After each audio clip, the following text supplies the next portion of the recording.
Hello दोस्तों, नमस्कार। स्वागत है आप सभी का एक नए वीडियो में। इस वीडियो में हम लोग वर्ड विचार पे चर्चा करेंगे, यानी वर्णमाला का जो भी महत्वपूर्ण टॉपिक है उसमें जो भी तथ्य आते हैं उस पर चर्चा किया जाएगा।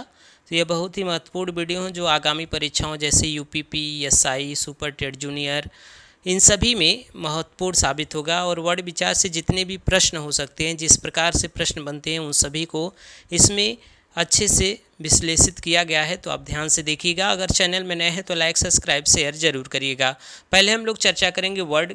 तो वर्ड क्या होता है? भाषा की वह छोटी सी छोटी इकाई जिसके और अधिक टुकड़े न हो, अर्थात लिखित रूप में भाषा की सबसे छोटी इकाई वर्ड होता है। जैसे क, ज, प, अ, यह सब क्या है? वर्ड हैं। ध्यान दीजिएगा, लिखित रूप में अगर भाषा की सबसे छोटी इकाई होगी तो वह वर्ड होगा। अगर मौखिक रूप में बोला जाए कि मौखिक रूप से भाषा की सबसे छोटी इकाई क्या होगी, तो वह ध्वनि होता है। तो ध्यान दीजिएगा, उसके बारे में आगे चर्चा किया गया है, तो उसे देखते हैं। देखिए, वर्ड के जो भेद होते हैं वह दो होते हैं। वर्ड के जो भेद होते हैं दो होते हैं, स्वर और व्यंजन। तो इन एक एक पे सभी का अच्छे से विश्लेषण किया जाएगा। इनके विश्लेषण से पहले हम लोग जान लेते हैं कि ध्वनि क्या होती है। तो मौखिक रूप से भाषा की सबसे छोटी इकाई को ध्वनि कहते हैं। तो ध्यान दीजिएगा, मौखिक रूप से भाषा की सबसे छोटी इकाई जो होती है वह ध्वनि कहलाती है। याद रखिएगा, अगर ऐसे प्रश्न पूछे कि भाषा की सबसे छोटी इकाई क्या होती है, तो वर्ड होती है। ध्यान दीजिएगा, अगर पूछ ले कि मौखिक रूप से भाषा की सबसे छोटी इकाई, तो ध्वनि होगा, और लिखित रूप से भाषा की सबसे छोटी इकाई तो वह भी वर्ड होता है। तो ध्यान रखिएगा। अब बात करें आगे जो है शब्द के बारे में। तो शब्द क्या होता है? तो देखिए, वर्डों का सार्थक समूह शब्द कहलाता है। ध्यान रखिएगा, वर्डों का सार्थक जो समूह होता है वह वर्ड कहलाता है। जैसे अगर हम बात कर ले, जैसे क, म, ल, यह अलग अलग है। इसका जो सार्थक समूह है, जैसे एक साथ इसे कर दें तो इसका सार्थक समूह बन जाएगा कमल। तो यह सार्थक समूह ही शब्द कहलाता है। तो किसी का जो सार्थक अर्थ निकले तभी वर्डों का सार्थक समूह क्या होता है? शब्द कहलाता है। याद रखिएगा, इसी तरह से अर्थ के आधार पर भाषा की सबसे छोटी इकाई क्या होती है? शब्द होती है। तो ध्यान रखिएगा, अगर बात करें वर्डों का व्यवस्थित समूह वर्णमाला कहलाता है। वर्डों का व्यवस्थित समूह वर्णमाला कहलाता है, और वर्डों का सार्थक समूह क्या कहलाता है?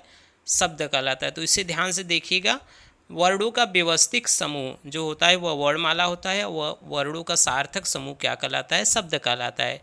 तो इन सभी को आप याद रखिएगा अच्छे से। चलिए देखते हैं अगला, जो आगे जो बात करेंगे वह वाक्य पे। वाक्य किसे कहते हैं? तो शब्दों का सार्थक समूह वाक्य कहलाता है।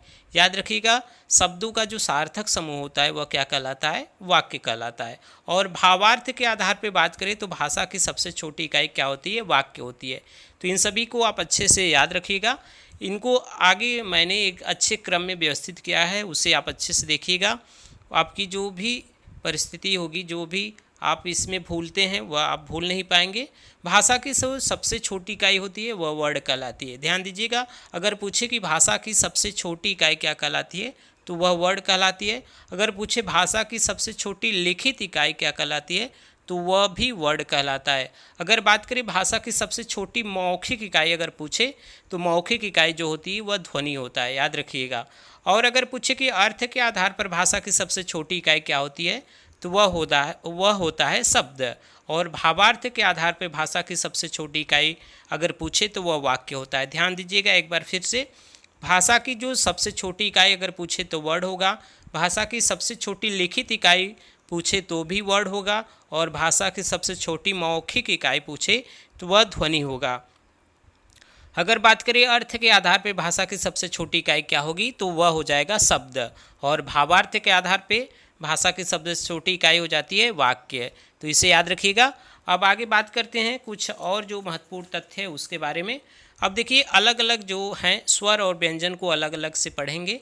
तो बात करेंगे स्वर के बारे में। तो स्वर क्या होते हैं? तो स्वर वह होता है कि वे वर्ड जिनके उच्चारण में किसी अन्य वर्ड के सहयोग नहीं होता, यानी किसी अन्य वर्ड का सहयोग नहीं होता, अर्थात स्वतंत्र रूप से उच्चरित होने वाली जो ध्वनियाँ होती है वह स्वर कहलाती है। जैसे अ, आ, ई।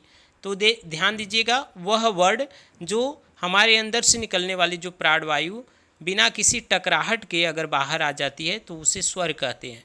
यानी जो भी हमारे स्वर तंत्रियाँ हैं उसमें अगर टकराहट नहीं होती है तो ऐसे वर्ड जो उच्चरित होते हैं उसे कहते हैं स्वर। तो ध्यान रखिएगा, यानी स्वतंत्र रूप से, यानी ऐसे कह सकते हैं कि जो वर्ड स्वतंत्र रूप से बोले जाते हैं उसे क्या कहते हैं, स्वर कहते हैं। अगर बात करें हिंदी में स्वरों की संख्या के बारे में, तो हिंदी में स्वरों की जो संख्या होती है 11 होती है। ध्यान रखिएगा, ऐसे प्रश्न बनते हैं, हिंदी में स्वरों की संख्या 11 होती है। और जो 11 स्वर है वह क्या हो, कौन कौन से हैं, तो अ, आ, ई, उ, री, ए, आई, ओ, औ, यह 11 स्वर हैं जो हिंदी में होते हैं। तो याद रखिएगा, अगर अब स्वरों के वर्गीकरण से पहले हम लोग व्यंजन पे बात करेंगे। व्यंजन किसे कहते हैं उसे भी यहाँ देख लेते हैं। तो व्यंजन हो किसे कहते हैं, वे वर्ड जिनके उच्चारण में किसी अन्य वर्ड के सहयोग की आवश्यकता होती है, अर्थात स्वरों के सहयोग से बोली जाने वाली जो ध्वनियाँ कहलाती हैं वह क्या कहलाती हैं, व्यंजन कहलाती हैं। तो ध्यान रखिएगा, स्वरों के सहयोग से बोले जाने वाली जो ध्वनियाँ हैं उसे क्या कहते हैं, व्यंजन कहलाते हैं। यानी जो स्वतंत्र रूप से न बोले जाए, अर्थात जिनके उच्चारण में स्वरों का सहयोग होता है, ऐसे वर्ड को क्या कहते हैं, व्यंजन कहते हैं। तो ध्यान रखिएगा, हिंदी में व्यंजनों की जो संख्या होती है वह क्या है, 33 है। हिंदी में व्यंजनों की संख्या अगर बात करें तो 33 है। तो याद रखिएगा, अगर बात करें हिंदी में कुल वर्डों की संख्या के बारे में, तो हिंदी वर्णमाला में जो कुल वर्ड हैं तो वह क्या हो जाएगा, 52 हो जाएगा। ध्यान रखिएगा, हिंदी वर्णमाला में जो कुल वर्ड होते हैं वह क्या होते हैं, 52। तो याद रखिएगा, अगर पूछे कि केवल वर्ड हिंदी में कुल वर्डों की संख्या क्या है, तो वह हो जाता है 44। यानी ध्यान रखिएगा, 44 क्या होता है, 11 स्वर और 33 क्या होते हैं, व्यंजन। तो ऐसे 44 हो जाएगा, लेकिन कुल वर्ड की संख्या पूछे तो वह 52 होगा। और यह 52 किस प्रकार से वर्णमाला में है उसको हम आगे देखेंगे। तो ध्यान से देखिएगा इन सभी को। देखिए, स्वर जो होते हैं वह 11 होते हैं, यह बताया गया ऊपर। जो यह स्वर हैं वह 11 होते हैं। तो यह 11 स्वर हो गए। और अयोगवाह, जो अयोगवाह जिनका योग न तो स्वर में होता है न तो व्यंजन में, उसे अयोगवाह कहते हैं। और अयोगवाह की संख्या 2 है। जो अनुस्वार और विसर्ग हैं वह अयोगवाह कहे जाते हैं। यह तो प्रयुक्त होते हैं, यानी लिखे तो जाते हैं स्वर के साथ, लेकिन इसका जो प्रयोग होता है वह व्यंजन के साथ होता है। जैसे अगर हम अंगूर लिख दे तो अंगूर यहाँ पे जो हो जाएगा वह क्या हो जाएगा। इसी तरह अगर दुख लिख दे, जो विसर्ग होता है वह क्या होता है, व्यंजन के साथ प्रयोग होता है। तो याद रखिएगा, अगर बात करें व्यंजन की संख्या के बारे में तो व्यंजन हो जाएगा 33 हो जाएगा। व्यंजन 33 है। वह कौन कौन से हैं, तो 5 वर्ग होते हैं। 5 वर्ग, क वर्ग, च वर्ग, ट वर्ग, त वर्ग और 5 वर्ग। इन सभी में 5-5 अक्षर होते हैं। तो इन सभी का जो 5-5 मिलके 25 वर्ड होता है उसे स्पर्श व्यंजन कहते हैं। तो याद रखिएगा, स्पर्श व्यंजन जो होते हैं वह 25 होते हैं। इसके बारे में व्यंजनों का जब वर्गीकरण पढ़ेंगे तो आगे ढेर सारा जो तथ्य है, जो विश्लेषण है वह किया जाएगा। यहाँ पे केवल संख्या को आप याद रखिएगा। व्यंजनों का जो संख्या है वह 33 है। और इसमें जो 25 वर्ड हैं, यानी 5 वर्ग के जो 25 वर्ड हैं उसे कहते हैं स्पर्श व्यंजन। आगे बात करें तो अंतस्थ व्यंजन अगर जो होते हैं वह 4 होते हैं। य, व, र, ल। उसमें व्यंजन स, स, स। तो यह 4 यहाँ पे 8 हो जाएगा।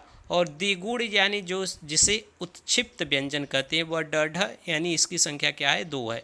और बात करें तो हिंदी वर्णमाला में जो संयुक्त व्यंजन होते हैं, संयुक्त व्यंजन जो होते हैं वह 4 होते हैं। छ, त्र, ज्ञ और स्र। जो छ बनता है इसे याद रखिएगा, ऐसे प्रश्न बनते हैं। और क और श से बनता है छ, त और र से त्र, ज्ञ बनता है ज और य से, और स्र बनता है स और र से। तो इस प्रकार से कुल 52 वर्ड हो जाएंगे। एक बार फिर से देख लेते हैं 52 वर्ड कैसे हो जाएंगे।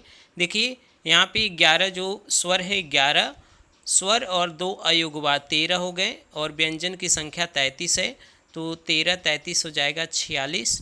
और बात करें यहाँ द्विगुण व्यंजन की, तो द्विगुण व्यंजन है 2, तो 46 2 48। और 48 के बाद अगर बात करें तो यहाँ पे जो 4 यह संयुक्त व्यंजन है, तो 48 + 4 यानी 52, यानी हिंदी वर्णमाला में कुल 52 अक्षर हैं। तो याद रखिएगा इन सभी को, एक बार फिर से देख लीजिए।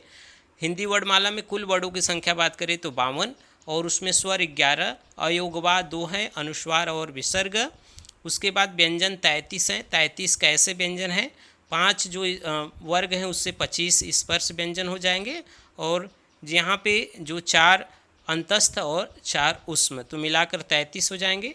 उत्क्षिप्त व्यंजन 2 हैं, तो 33 यह, और इन सभी को मिला के इस तरह हिंदी वर्णमाला में कुल 52 अक्षर हो जाएंगे। संयुक्त व्यंजन को याद रखिएगा कैसे बनते हैं, इससे भी प्रश्न बनता है। तो यह कुछ महत्वपूर्ण शुरुआती तथ्य थे वर्णमाला के। बाद में इसके आगे वाले वीडियो में हम लोग चर्चा करेंगे स्वरों के वर्गीकरण के बारे में। अगर यह वीडियो अच्छी लगी होगी तो लाइक सब्सक्राइब शेयर ज़रूर करिएगा। मिलते हैं एक नए वीडियो में, तब तक के लिए आप सभी का बहुत बहुत धन्यवाद।